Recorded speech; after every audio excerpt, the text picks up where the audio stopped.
Developing news tonight, Hillary Clinton back in South Carolina. It's her first political trip back to the state that hurt her 2008 campaign, where she struggled with minority voters. Just before the important South Carolina primary, she took criticism for seemingly downplaying the role of activists in the civil rights movement. Some suggested she gave more credit for civil rights victories to the legislative success of former President Lyndon B. Johnson than to the leadership of Dr. Martin Luther King, Jr. And Bill Clinton was forced to backtrack after calling then-Senator Obama's position on the Iraq War a, quote, fairy tale. He said he was only talking about the war, not Obama's drive to be the first black president. But the damage was done. Clinton lost to Obama by nearly 30 points in South Carolina. Today, she was back in South Carolina getting a warm reception, reaching out to minority voters, and hosting a roundtable with minority small business owners. Here's what she said about the meeting. I just came from Kiki's Chicken and Waffles, which I highly recommend. And I was meeting with a group of African-American businesswomen, and they were telling me what they needed to keep growing and to build an even better future. It sounded so much like the conversation I remember around my dinner table. That's what links us together, past all of the other differences that sometimes divide us. Joining me now are MSNBC contributor Jimmy Williams and Hiram College political science professor Jason Johnson. Thank you both for being here tonight. Thank you, Rev. Jason, I remember that 2008 South Carolina primary very well. In fact, President Clinton called my radio show to try to explain his comments. What do you think Hillary Clinton needs to do differently in 2016 to reach out to minorities? Well, she already did one thing. She lost to Obama in 2008, so she doesn't have to worry about that this time. You know, the biggest challenge for Hillary Clinton, since she doesn't have a lot of competition right now, she needs to get high turnout. The question is not going to be whether or not African Americans or women or Latinos will vote for her. It will be, can she get people to be excited about her in a primary that may not be that competitive? If she can get over 50% of the registered Democrats to turn out in a primary that she's going to be coronated for, that's a success. Now, you know, saying that, Jimmy, Politico is writing about Hillary Clinton's return to South Carolina and voter turnout, just as Jason referred to. It says, quote, "It isn't a matter of getting people here to like her. African-American voters in South Carolina seem to find her likable enough. It's the necessity of transforming benign resignation about her candidacy into genuine Obama-like passion and massive turnout." Can she get that turnout? How does she do that, Jimmy? Right. So and that's an excellent question, and there are two ways she does it. First and foremost, she has to show up in South Carolina continually, and she has to ask for their votes. That's the first thing. And the second thing she has to do is think back to 3 or 4 weeks ago when she gave that fantastic speech on criminal justice reform at Columbia University in New York City. That in and of itself has created a heck of a lot of buzz down in South Carolina and amongst African-American communities throughout this entire country, who for the last 40 to 50 years, socioeconomically have been, for all intents and purposes, kept down. And she's talking about doing something important, which is taking small drug offenders and saying, no, you're not going to prison for life, etc. And that's smart. That is a very smart thing. That is, by the way, something Rand Paul agrees with. So specific prescriptive policies that will help minority communities. She has to talk about it, come up with policy proposals, communicate those, and say, and I want your vote. If she does that in South Carolina, she'll win. Let me go address that, because, Jason, her first major policy address as a candidate was a wide-ranging speech on criminal justice reform and issues that impact the black community. Listen to this.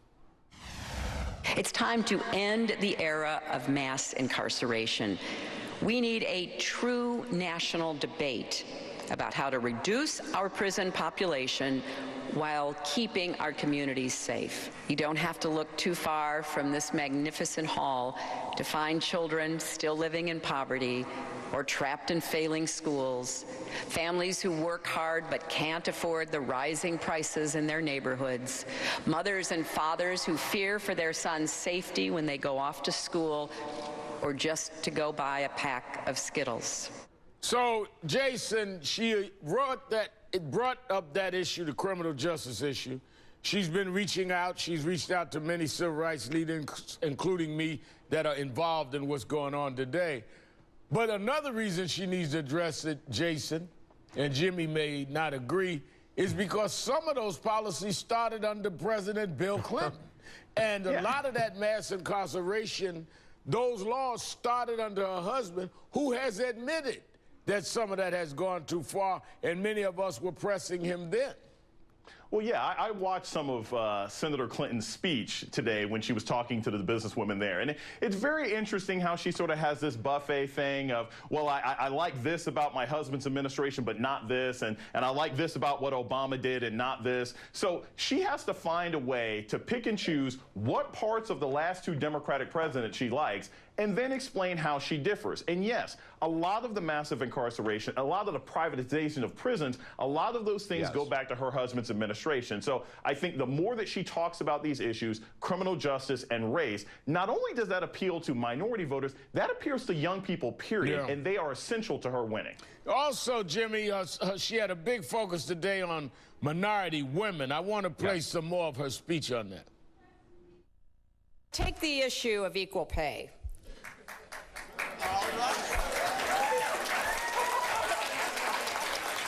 I don't think I'm letting you in on a secret when I say too many women still earn less than men on the job.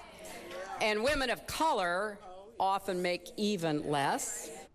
That's a very important issue, and I think politically wise as well as just morally correct, Jimmy. Well, yeah, but let me back up and tell you that I do agree with you that what she did for all intents and purposes in that speech at Columbia University was to refute a large part of her husband's legacy on criminal justice reform.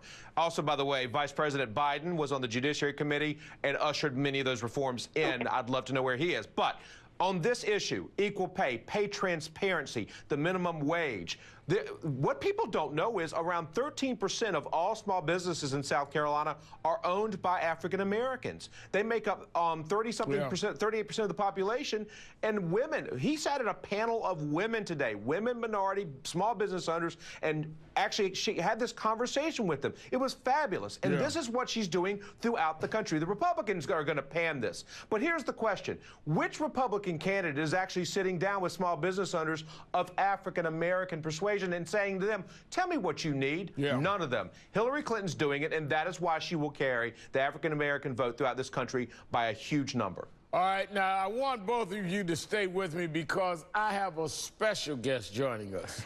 Edith Childs from Greenwood, South Carolina, made a big splash during the 2008 presidential campaign.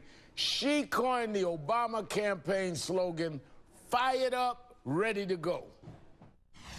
Fired up! Fired up! Ready to go! Ready to go!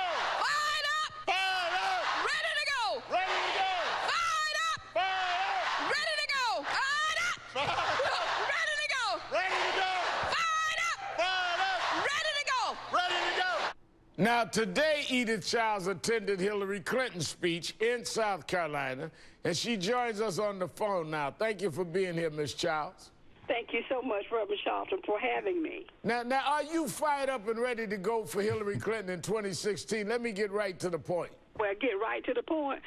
I was fired up and ready to go for President Obama. I can't do the same thing for both of them. So I'll give her half of what I gave him. Oh, so you just warmed up a little bit.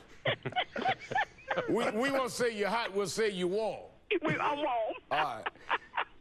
Do you think other South Carolina Democrats are over what happened there in 2008? I feel that they are, because we were able to weather the storm and get him elected, not one time, but 2 times.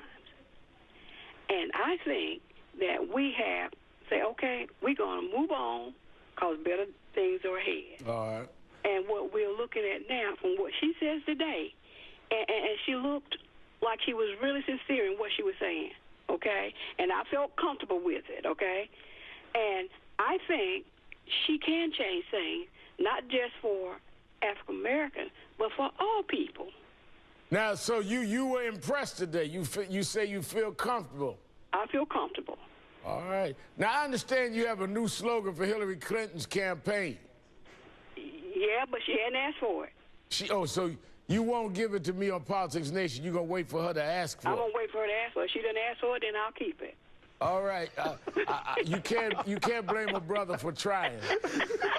Jason, how do you react to Ms. Childs' assessment? I love it. Can I just say the first campaign I ever ran out of college was in South Carolina, and I feel like I'm back home. This is what Hillary Clinton's got to do. She's got to be able to speak to everybody under all circumstances, and faking a Southern drawl when she does a drive-through is not going to be enough. She's got to speak to people like Ms. Childs. She's got to speak to the community on a regular basis. I think that she can do that. I think it's not just speaking to minority women there. She's been speaking to Delta Sigma Theta. She's been speaking to sororities around the country. I think Hillary Clinton learned the lessons of 2008. I think she's going to win over some people. She's going to get that slogan. She's going to get that new catchphrase by the time this campaign's over. All right, well, I'm going to look for how warm Ms. Childs is will determine a lot of where we see the forecast going. If you can't turn her on, you can't turn South Carolina Exactly. out. Jimmy That's Williams, right. She Jason. got to keep us on her radar screen, whether she wants to or not. All right, Ms. Childs, good. thank you so much. Jimmy Williams, Jason Johnson, and especially to you, Ms. Edith Childs. Thank you all for your time tonight. Thank you very much. Thank you so much, and have a blessed evening.